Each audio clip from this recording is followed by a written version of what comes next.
Hey, Chris Beaver, co-founder of AdvisoryCloud here. Today I want to talk about how to become a professional startup advisor.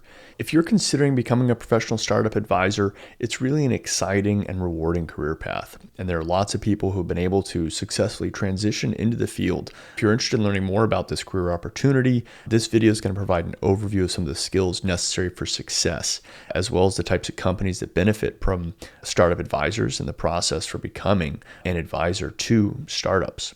What skills are needed? As a successful startup advisor, you must possess a variety of skills in order to be successful. These include technical skills, such as understanding the fundamentals of everything from web development, mobile app development, digital marketing, as well as core business skills, accounting principles, business models, as well as obviously interpersonal skills, excellent communication and problem solving.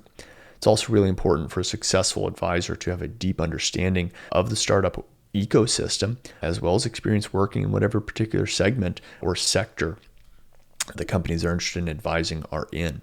With those, it also really helps, obviously, to have a strong network of contacts. A network can be used to help advise those companies on potential opportunities and help them find the right resources and partners. And you should be able to think strategically, as well as have the ability to identify potential risks and opportunities for your clients.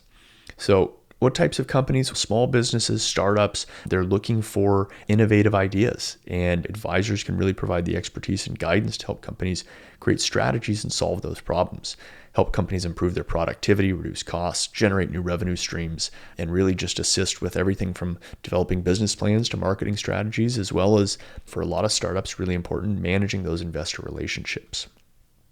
In terms of benefits of being a professional startup advisor, they're really numerous. You get to work, obviously, with these innovative people and companies with really exciting projects, but you also have the opportunity to help shape and guide the direction of a company's development.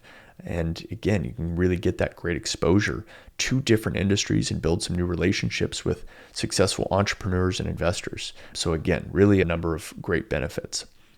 In terms of the process for becoming a startup advisor, the first step is to build your knowledge base. Make sure that you're understanding some of the different technologies, business models. Then you need to start networking. You need to network with those entrepreneurs, investors, or maybe join some groups or organizations that can help you with that. And then once you've got that knowledge and those contacts, then you'll start to build a portfolio that showcases your skills and experience. That whether that's your LinkedIn profile or resume, whatever you're going to use to market yourself as an advisor. A lot of advisors that really want to take that next step, they're going to build themselves a website and really make sure they've got that online presence to get out there. So with that, enjoy. Hopefully you learned something useful from today's video, and I wish you the best of luck moving forward.